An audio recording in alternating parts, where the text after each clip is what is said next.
right, let's start our Materia Medica. Our Materia Medica, we're going to start with turkey rhubarb. And we're doing class today in kind of two parts. We're going to do our digestive system first, and then we're going to do liver. And we'll do a little liver anatomy and physiology as well. So turkey rhubarb is rhubarb. There's a lot of different rhubards out there. It's a cooling, cold and dry. It's bitter and slightly sour. The part used is the root, and a 6 to 7 year old root. It's often sold here as an ornamental perennial, but it is easy to grow around here. It has a lot of those Western classifications that you would expect for a digestive herb, a laxative, cholagogue. It's also, though, antibacterial and astringent and antifungal. Its black letter symptom is that it is a powerful laxative that stimulates peristalsis while tonifying the bowel. But like any laxative, we don't use it for long-term use. Its primary use is that it's a laxative, a powerful one. I would mention it's powerful. It stimulates peristalsis. It's an astringent, right? So it astringes the bowel. So long-term use is not appropriate. It's also used a lot of time for constipation, especially constipation associated with like a fever as well. It's used a lot for issues with, the Chinese call it liver heat, but like with people that are thirsty with really clay-colored stools. Clay-colored stools indicate that malabsorption. And it's also used it helps the blood to move downward. So for people that have, that are coughing blood or vomiting blood, reckless blood where it doesn't belong, it is useful for that as well. Its secondary uses are for hot, damp urinary tract infections. It also helps with, inhibits staph and strep and dysentery and E. coli. What do you mean by hot? Hot, damp urinary tract, even like a burning. A burning, okay. Yeah, because its energies of cooling and drying. Okay. It does have some contraindications, pregnancy and breastfeeding, menstruation, because, of holding down that blood. It's not for children, the weak, or elderly, because it is a powerful laxative. If you cook it a little bit before, you cook it, you decoct it for a bit longer, it does lessen the laxative effect.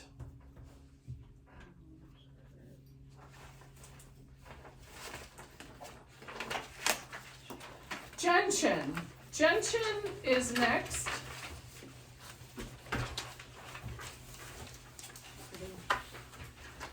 Gentian is lutea. It's a pretty plant. Lutea means yellow, by the way, random trivia. Mm-hmm. It's a bitter herb. It's cooling and drying.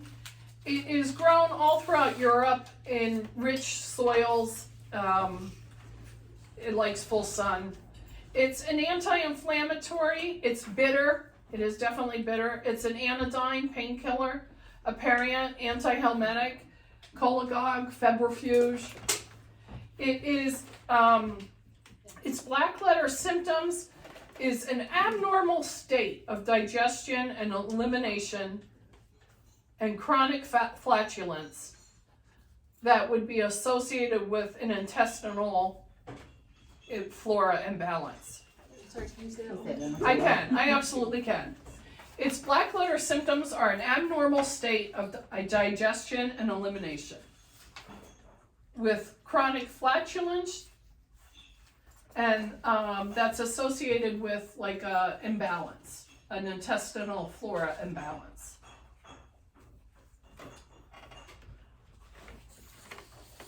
It's also, I would also just say lack of intestinal balance, digestive balance as well, and maybe even anorexia.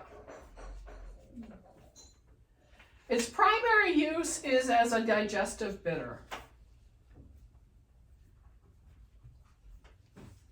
So you take it like 5 to 10 minutes before meals, like we talked about with bitters. Again, I would mix a warm bitter with cool ones. So this is a cool bitter, so you could mix in with the angelica or orange peel, maybe even turmeric, something like that. Bitters, another use of bitters on a regular basis is it helps to normalize bowel flora. And this is important when you take the antibiotic, right? When you take the antibiotic, they're like, watch your bowels. And it also helps with that blood sugar because it's bitter. So it helps with sugar cravings, it helps with borderline diabetics, it helps with borderline hypoglycemia. It helps to normalize the blood sugar. It does have some contraindications. Gastric ulcer, appendicitis, and large doses can cause nausea. I did want to mention that gentian is not the same as gentian violet. Gentian violet is what you give kids, you know, when it's an antifungal and it makes their mouth violet and purple. These are not the same.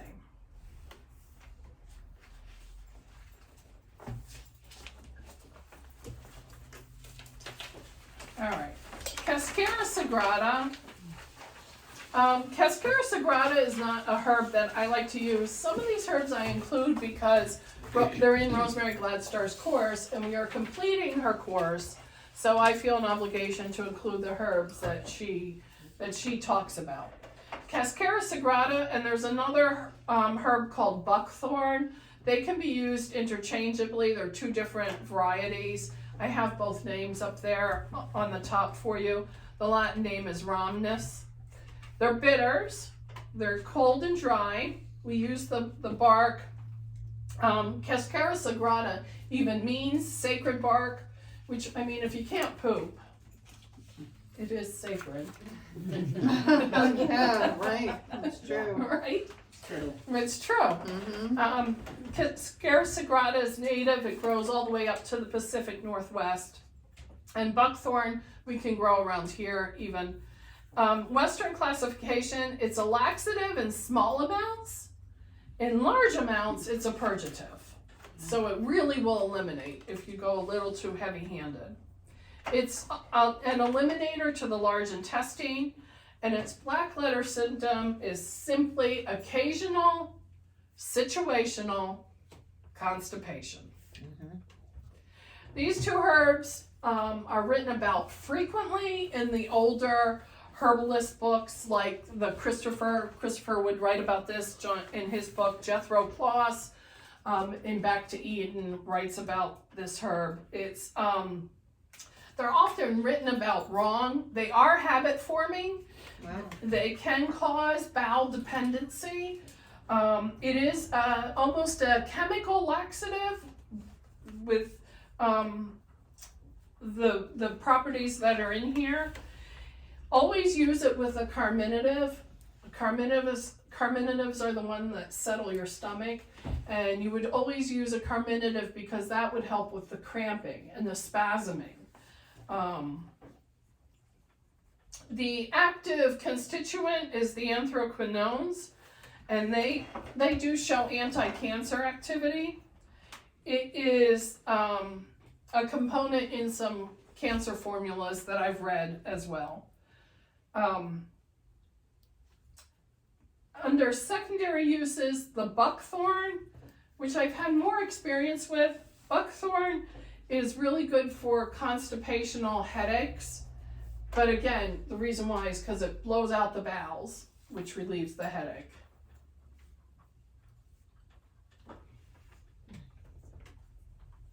a lot of contraindications here. No long-term use. Chronic constipation, this would not be your herb. I wouldn't use it in pregnancy or breastfeeding. I wouldn't use it for irritable bowel disease. I wouldn't use it if you have severe hemorrhoids. I wouldn't use it as a diet formula. So lots of contraindications. This is considered a chemical laxative, so it can be irritating to the bowel. I would try to move your client to a bulk laxative after your initial symptoms are relieved.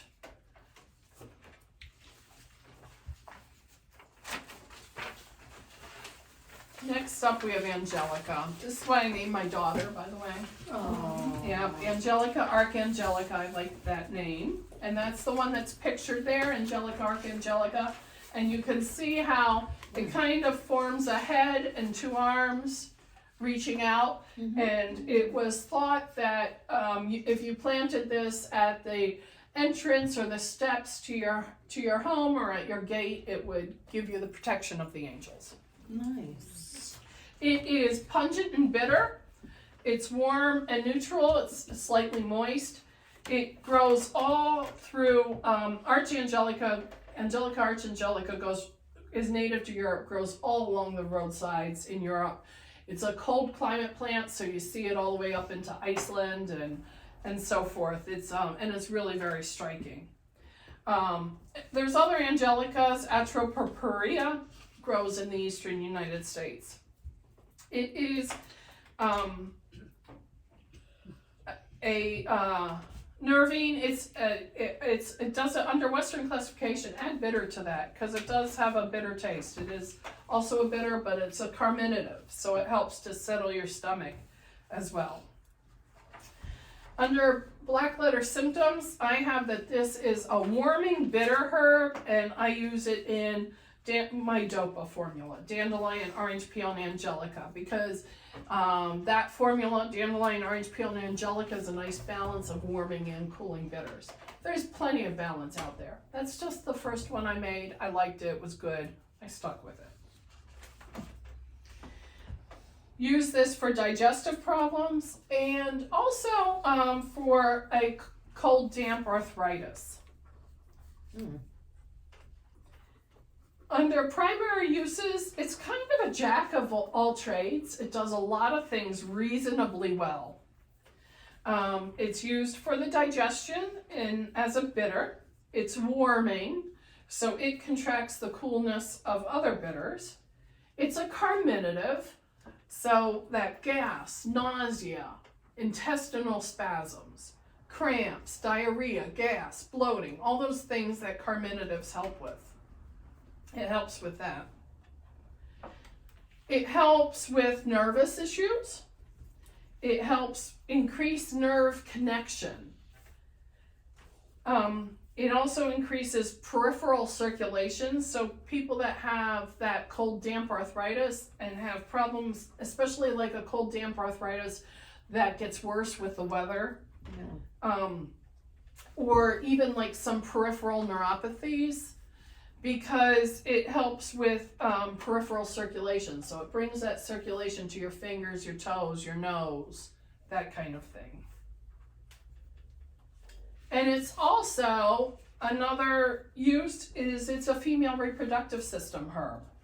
It's an emmenagogue, so it helps to bring on like stagnant menses, but it also helps with fibroids and cysts.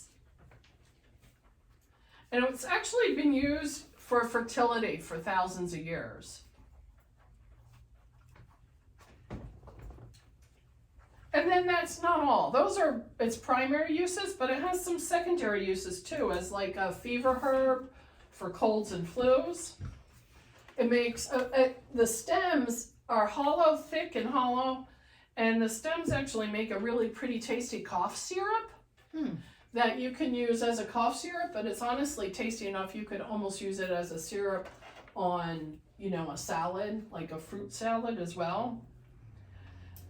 Seeds are a better carminative and diuretic than the root.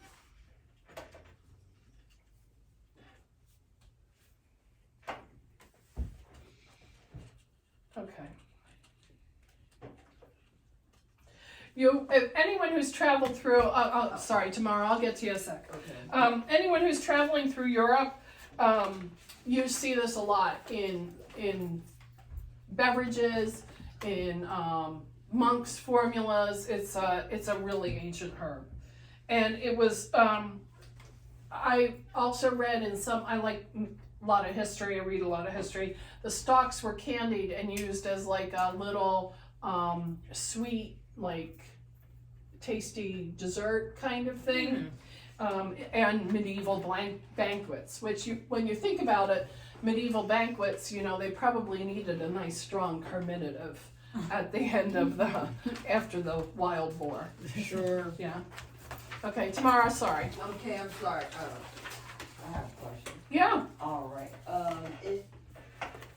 Can one of the secondary uses be used for massage oils or baths to relieve muscle tension and joint stiffness and pain? Well, that's a really interesting idea. For yeah, like it would be sweet. It would be a pleasant. Do you sell it?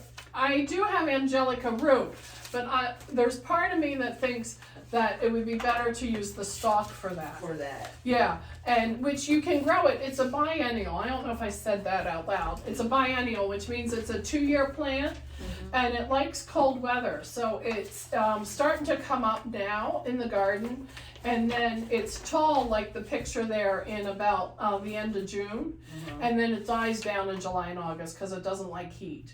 Okay. But it's a 2-year plant. So the first year it's just low and green, and the second year you get this big harvest in June.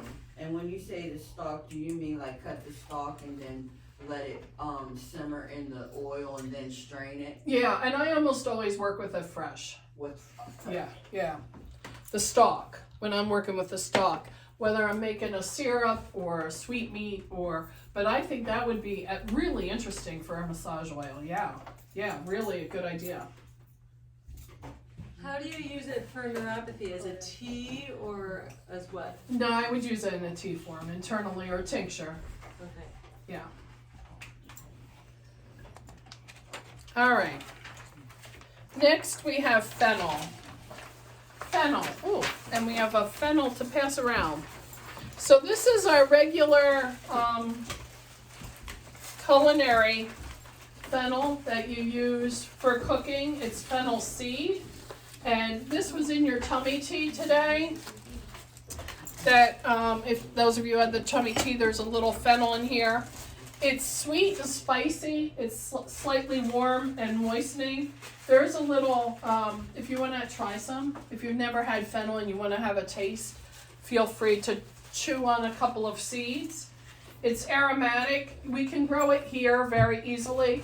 And those of you who are interested in butterfly gardens, this is a big one for the swallowtail caterpillar. They love the foliage of the fennel, and the fennel actually grows fast enough that you can have 4 or 5 caterpillars chomping on it, and they can have their dinner and you can still have a harvest. It is a carminative, very strong carminative. It's a galactagogue or lactagogue that brings in mother's milk. Aromatic. It's a mild diuretic. Its black letter symptom is flatulence. So gas, especially gas with some distension and pain. But gas. This is a big one for flatulence. Its primary use, a favorite herb for gas. It's mild in nature. It tastes good. It's appropriate for children. It's a good flavoring agent. You can give it to the breastfeeding mother for colic. You can use it for an upset stomach in adults or babies, for teething pain in babies. You can use it for the congestion in babies, especially that congestion associated with teething. Secondary primary use is it increases milk flow in women, breastfeeding women. So gas. And it's tasty. It almost sweetens things, so when you add it to tea, your tea formula, it gives like a nice natural sweetness to it. Its secondary use would be for mild urinary tract irritation, mild bladder infections. It does have some mild phytoestrogens, but I'm not sure what role that really plays for women. Contraindication, I have seen phytodermatitis on some people, but mostly it's people that have fields of fennel. I've never been sensitive to it harvesting or working with it in the sun. Additionally, the bulbs of the fennel are great for teething babies. I like to cut the stalks in pieces and freeze them, and then chew it, and it almost acts as an anesthetic to the gums as well, and it helps with that congestion that comes with teething and the pain as well. I've also read that chewing stalks has helped with quitting smoking, because it makes the cigarettes taste bad. Although I still, in my experience trying to help people quit smoking, they still have to have the motivation to want to quit. But that I have heard that many times as well. It's a really good herb, and it's always right in your cupboard. Is this one that if you have fennel, you don't plant other things around it? No, I've never heard that. It gets big. Hope asked about planting other things around fennel. I mean, it does get big. It's definitely as tall and as round as I am. So it's a big plant. It needs space. Does it taste like licorice? Yeah, it's coming around. You can taste it. It does have a licoricey taste, but it's almost, to me, the sweetness more than the licorice. It's not like a solid black licorice. But yes, it does taste like licorice. That's very bitter. If you eat the bulb, does it still have any, like, you know how you It is actually good. eat it as a You'll vegetable? be surprised. by Yes. the next one. I Does love. it have any attributes, or because you're kind of cooking it goes in? No, it still helps with the gas, the Okay. bulb, when you cook with it as well. It's really, really good with fish. Yes, Yeah. exactly. Yeah. All right, next up we have calamus. It's not, I didn't shut it tight. Calamus, its common name is sweet flag. We can definitely grow it around here very easily. It grows, it's a rhizome. As pictured there, you can see that's what we use is the rhizome. You could call it the root. I wouldn't correct you, but it's a rhizome. It grows on the edges on ponds by slow water. The leaves kind of look like cattails, but they smell better. They smell spicy when you crush them, so you can identify it. There's a couple different kinds. The diploid is the one that we try and use here. And you want to pay attention to the water source that you're gathering it near, because obviously those roots pull straight from the water. So you want to, like for instance, here's an example. I probably wouldn't gather any in Ohio right now. Oh, right. Yeah. So pay attention to where you're gathering it Right from. next to the road. Yes, right. It is carminative, it's aromatic, it's stimulant to the central nervous system, it's antibacterial.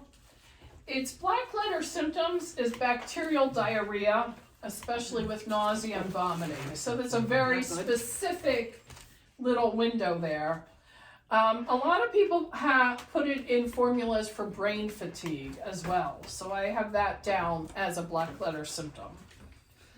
Bacterial diarrhea with nausea and vomiting, and also brain fatigue as black letter symptoms. Under primary uses, It's been known as for millennia as a digestive remedy. It's fragrant, so it moves stagnation. It's carminative, so it settles all that gas. It's used for a wide range of digestive problems: nausea, vomiting, gas, colic, heartburn. It's also used with basil and gotu kola and ginkgo for mental clarity. It has a long history of use with colds and flus, especially intestinal kind of viruses. And fourth, it is another one that is said to make cigarettes taste vile. Doesn't help with the cravings, but it helps the smoker, if they do go for a cigarette, helps them not taste right.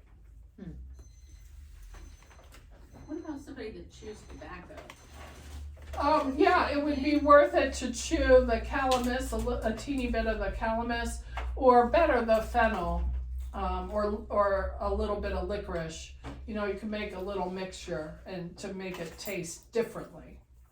My son chews tobacco sometimes. I hate to see that because I spent so much on his teeth. And now he's older and so he should chew fennel seed. I should hand him some. It's worth a shot. I'll Yeah. do it. Yeah. Okay. All right. It does, that tobacco, it's awful. I mean, it's like so direct right there in such absorbable areas, I know. Crazy, highly addictive. Suzanne, Yes, what were the herbs that you said that it's used with for mental clarity? gotu kola, basil, ginkgo. There's others, but that's what I think I said.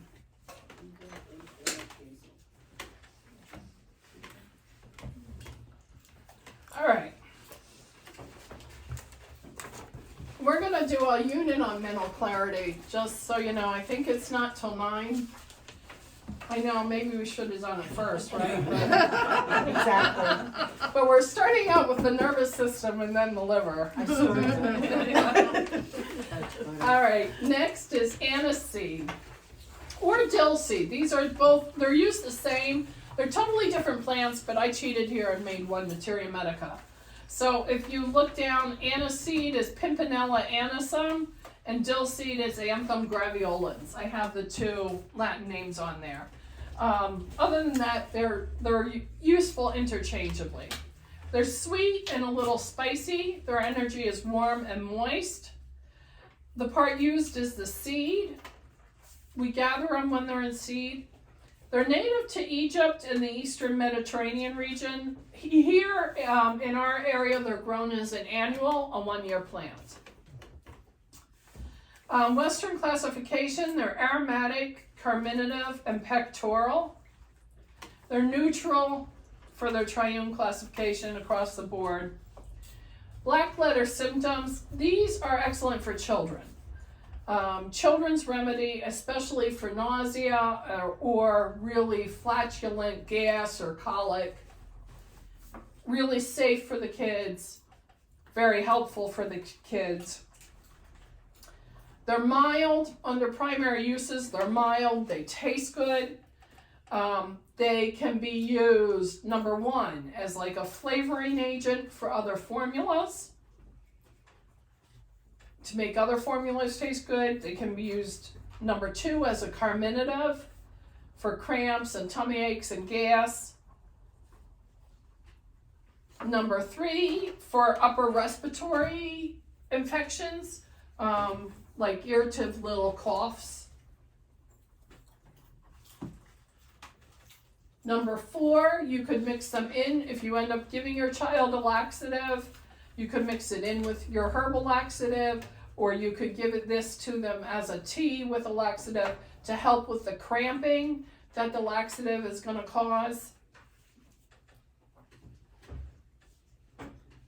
And number 5, if you have essential oils of either of these, you can dilute it with a little water, and it's a nice antiseptic and painkiller for the gums.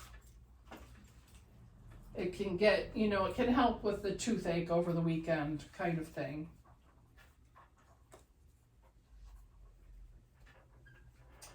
Under secondary uses, I would say that it's for a baby's colic, and you can give the tea to the mom.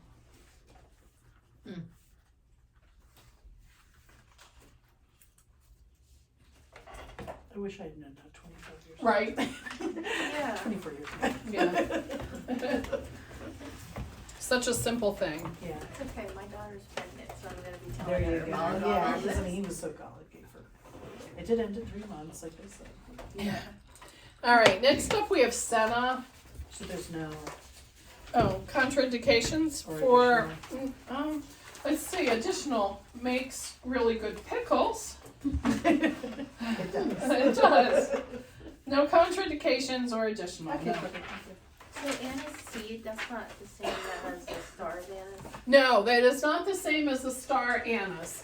It looks like those little seeds there, and it also has a little bit of a licoricey flavor as well. And I did bring over, I was going to talk about it a little later, but this is what star anise looks like, so it's totally different. Do you use this for teething? You can drink it as a tea, absolutely. No, for teething. Oh, for teething. Yeah. Yeah, and you can swish in there for some pain. I mean, I tend to use the fennel more, those stalks. I like freezing them and Then they can. numbing on them Okay. for teething, because then you have both the cold, because they want that action too, that feels so good, that gnawing action. Okay, Sarah. How would you give it to a baby, like a tea or? So if you're nursing, you can give it as a very mild tea. It doesn't have to be strong as all, and you can put it in the bottle, in their bottle. Or nursing mothers, fennel, dill, anise, even catnip, many of these herbs are good for babies, will go through breast milk. So the mother can drink it as well. Yeah. So good question. Yeah. All right. I think next on our list is senna. Senna is has a lot of Latin names. It grows around here. The Senna marilandica is the one that's pictured. Just as, little random trivia, when you have things like marilandica in the name, or virginiana, or canadensis, that means that they're native to the U.S. when you have that in the Latin name. Senna is native to here, but also to North Africa as well. It's found all around the world. Small amounts, again, are a strong laxative. Large amounts are purgative. It's an eliminator, just an eliminator to the large intestine. Its black letter symptom is occasional situational constipation. This is probably what I've used the most personally. It does have a griping, cramping effect when it's used as a laxative. So you want to use it with some carminatives in there. It can be habit forming, as laxatives can be. So once you've gotten a laxative, your body addicted to a laxative, you have to retrain your body. You can't just treat it with something. So use this with caution and only occasionally. Mix it with those carminative herbs. That could be the ones like fennel, dill, anise. Almost all the herbs in our spice cupboard are carminatives. So you could put in, other things like rosemary or thyme. Senna pods, so the seed pod of these are milder. And so they're traditionally used, like if you were going to use it for a child, for instance, I would use the senna pod. The pods also contain some bulk fiber, which is helpful as well. The pods also are habit forming though, so again, even though they're milder, even though they have the bulk fiber, we're still using the pods only for occasionally. Just to kind of, unstop the blockage and blow things out. Again, it's used for that kind of headache that's related to the constipation, and it's not treating the headache, it's causing the big blowout so that the headache goes away as well. All the contraindications you would expect with a really strong laxative. Don't use it regularly, don't use it daily, don't use it during pregnancy. It's not for weak people. Don't use it with an irritated and inflamed bowel.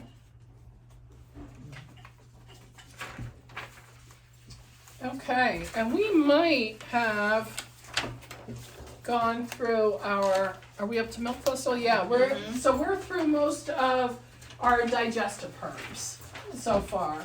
So I think what we might do is a little bit of liver, anatomy and physiology, and then break for lunch, okay?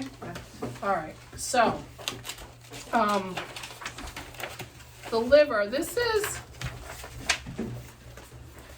no laughing at my drawings.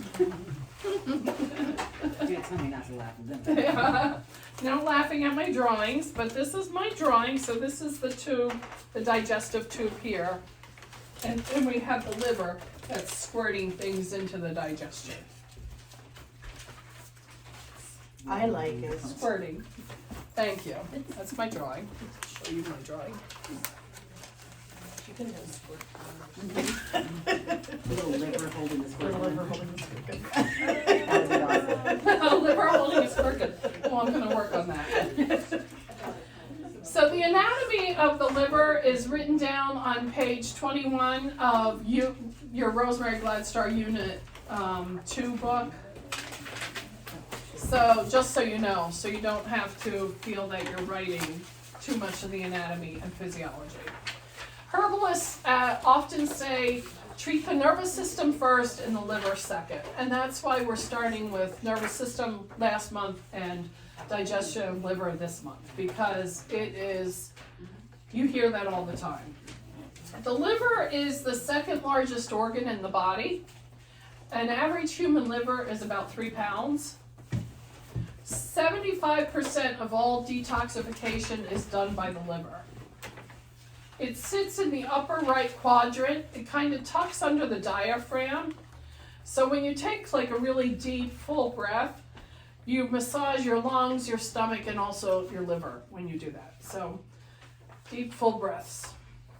The big picture, the really like overarching big picture of the liver, everything we breathe, everything we absorb in our skin, everything we eat in our mouth goes through our liver. The liver has 500 functions. So number 1. Just kidding. More paper, Yeah. right?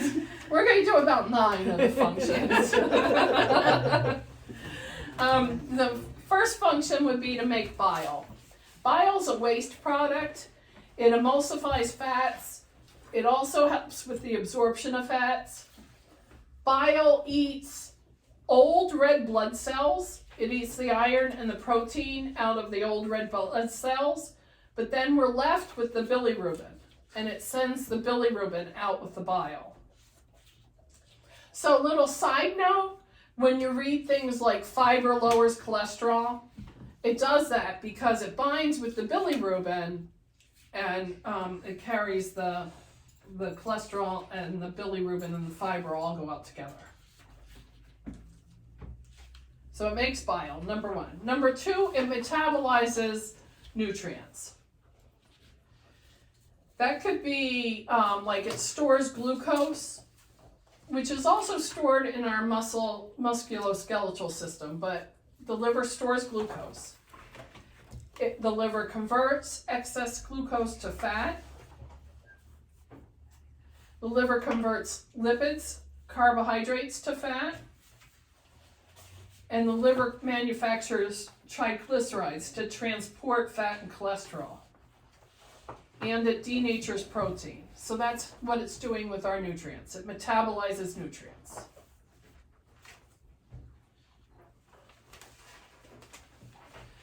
Number 3, blood clotting. Liver makes what we need to clot blood.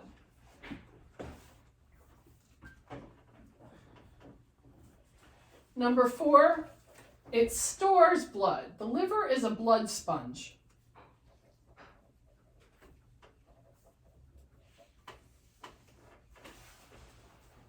Number 5, it metabolizes bilirubin. And this prevents jaundice. Jaundice, by the way, is a color, not a disease.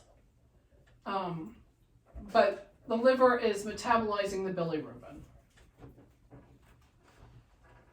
Number 6, it stores vitamins. It stores vitamin A, D, E, K, and some vitamin B. It stores copper, it stores iron, and it stores glycogen. And because all these vitamins that are stored in the liver, that's why you'll read that eating like a healthy animal liver is so nutritious and healthy for you, because you're getting those vitamins that it stores.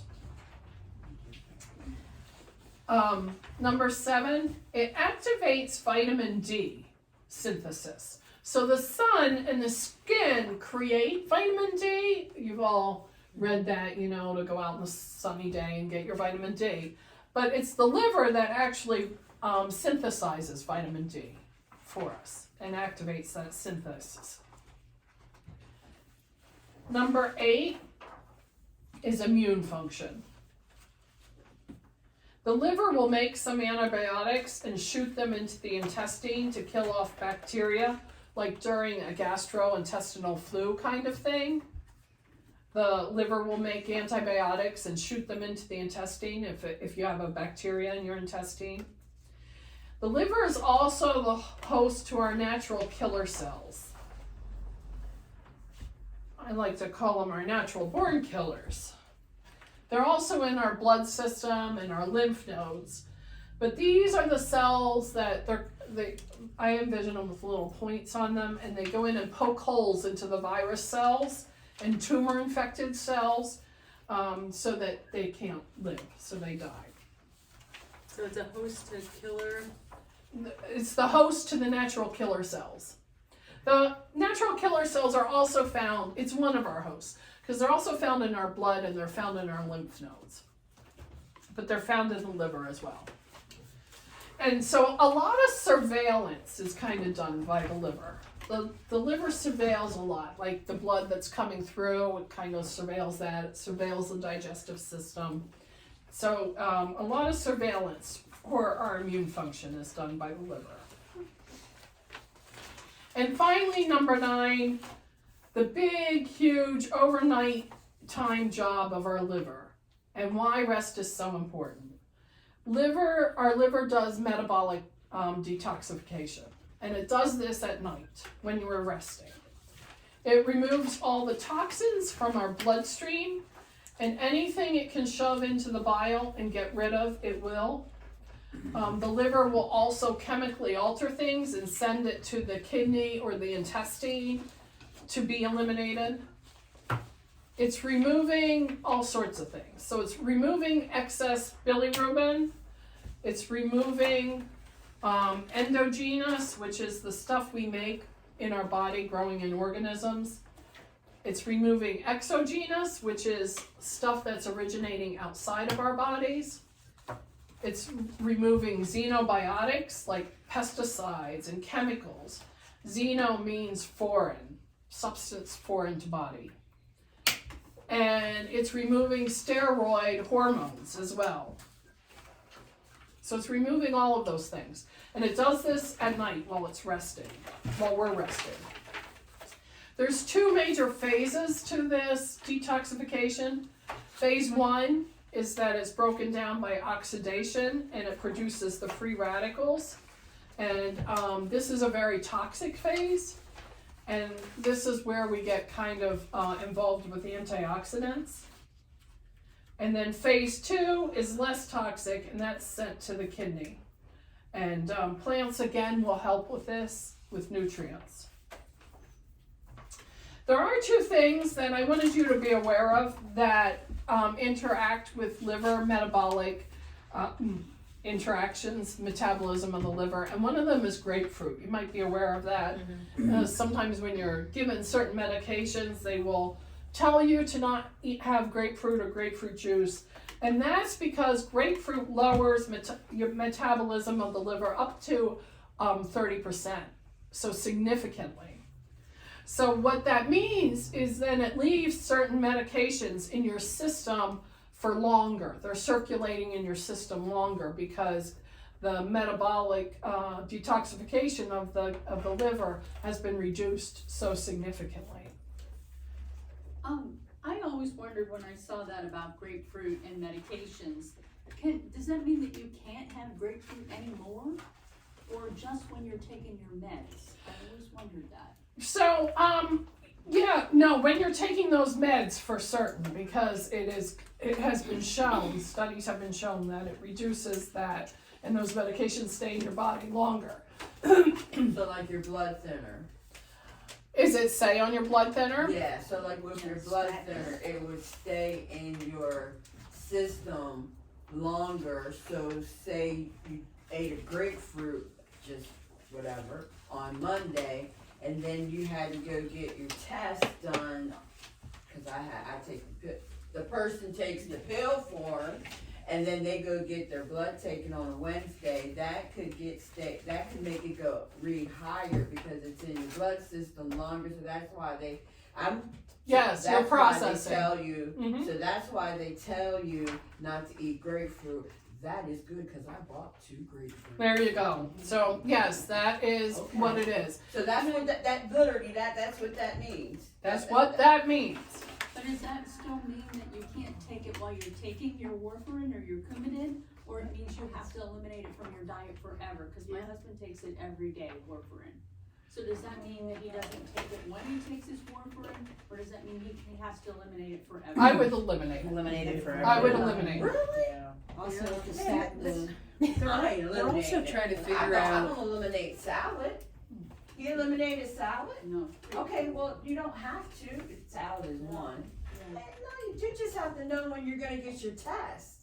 And then, Well, the They're only trying thing- to figure out No, what no, grapefruit there's does, no, there's so another that they thing can to that. add that element to medication so that you would then take less I don't think. of with whatever the- it is. I mean, they haven't figured out what the I know my chemistry mom was is. Oh, that's fascinating. Yeah, I read That that. makes I so read that a much couple of sense. years ago. Yeah. And it was whatever it is, whatever that grapefruit does, so that you could then take less, be prescribed less of whatever. Right. So then you're decreasing the toxicity of whatever it is that you're taking.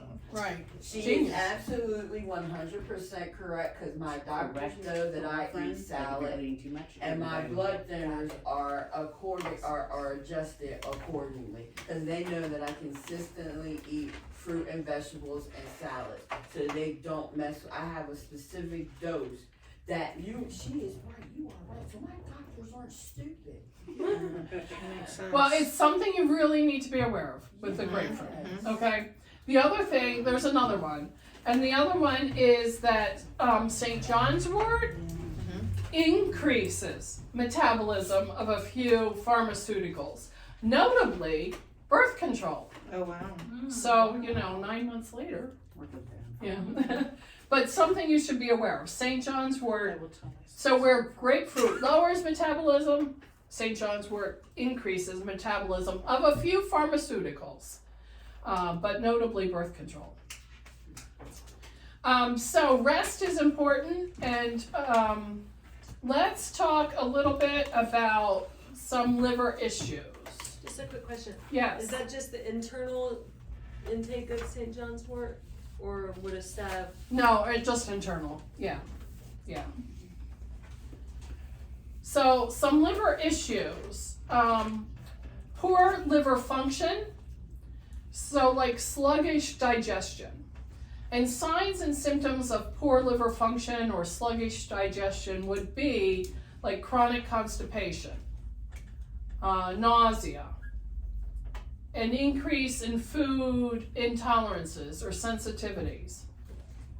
And sluggish digestion or chronic constipation like this can also lead to more pharmaceutical side effects as well, because you are holding on to that waste and reabsorbing that waste. Things that are linked to a sluggish liver: allergies, hay fever, even cancer, lots of headaches, autoimmune disease. But this area, this poor liver function and this sluggish digestion, this is where herbs can help. This is the area herbs can be really helpful. Some other liver issues that you see: hepatitis. There's a lot of hepatitis A, B, C, D, E. They're all viruses. They all cause inflammation to various degrees. Hepatitis A is food poisoning. Other symptoms of hepatitis are nauseous and chills and fever and general malaise. Herbs can be a little helpful, especially for some of the symptoms, but they're not helping with the hepatitis directly. And then the third liver issue would be cirrhosis, which means scarring. Cirrhosis means scarring. And that is widespread liver cell death, and it's often from alcohol. And herbs are not, we're not there. We're in that first area, the poor liver function. And some of the ways that herbs can help. Herbs can help with the liver. They are hepatoprotectorants. So hepatic means liver, just so you remember. Hepatoprotectorants. So this means liver protecting herbs. The herbs tell the liver cells to not let in so many of the toxins. Don't let the liver cells absorb all the bad. Some examples of hepatoprotectorants will be burdock root or dandelion root.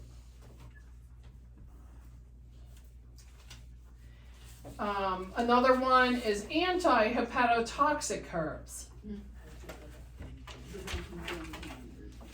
Anti-hepatotoxic herbs, like antioxidants, herbs that bind onto the free radicals, herbs that stimulate more of the enzymes in order to break down toxins. Those are anti-hepatotoxic herbs.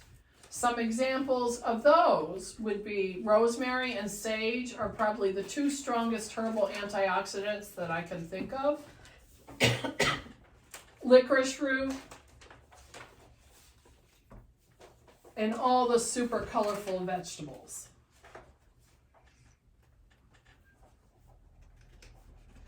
And then hepatic tropho-restorative herbs. These herbs, these tropho-restorative herbs, they're the ones that stimulate hepatic cell regeneration. They're the ones that tonify the liver, they nourish, they feed, they restore, they just keep the liver healthy in general.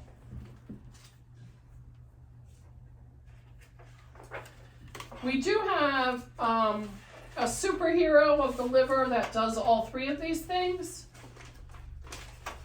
Anybody? Our liver superhero herb? Milk thistle. Yep, milk thistle is all three.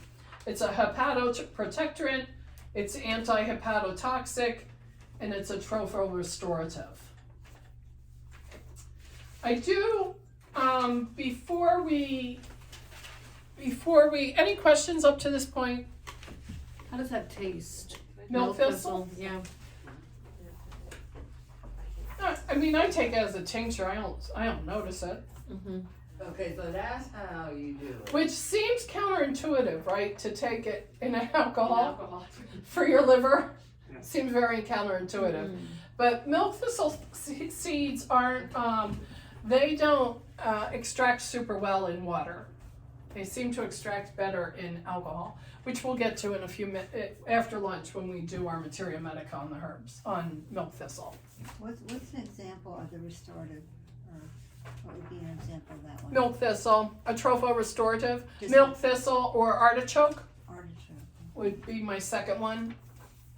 If you didn't want to do milk thistle for whatever reason, artichoke is another superhero.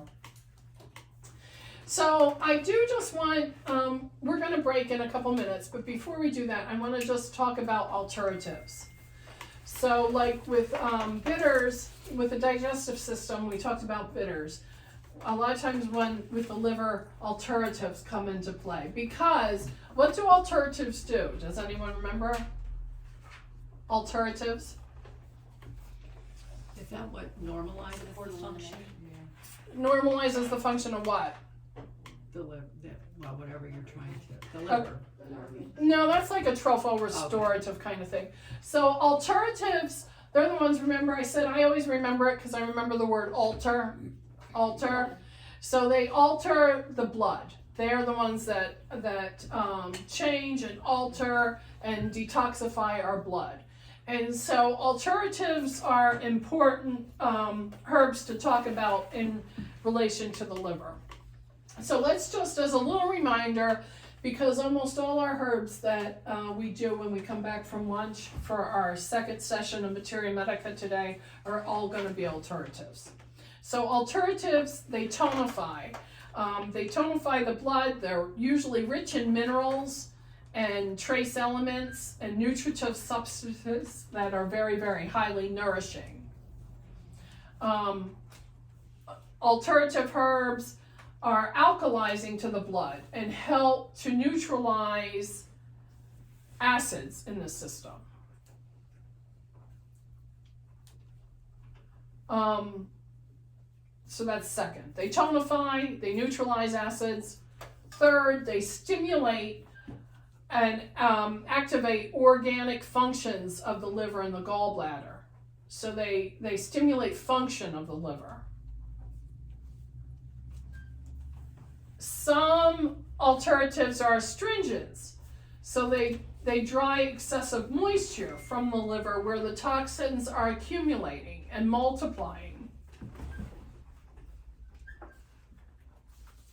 Almost all alternatives are bitters, and so that means they're high in those bitter properties and aid in digestion. But bitters also stimulate the secretion of those gastric juices and have a toning effect on the whole digestive process. And finally, alternatives eliminate excessive heat. We'll put heat in quotes, heat from the liver. And this goes back to like the traditional Chinese medicine and the Ayurvedic medicine, where toxins in the blood and toxins are producing infections, and that's all considered excessive heat.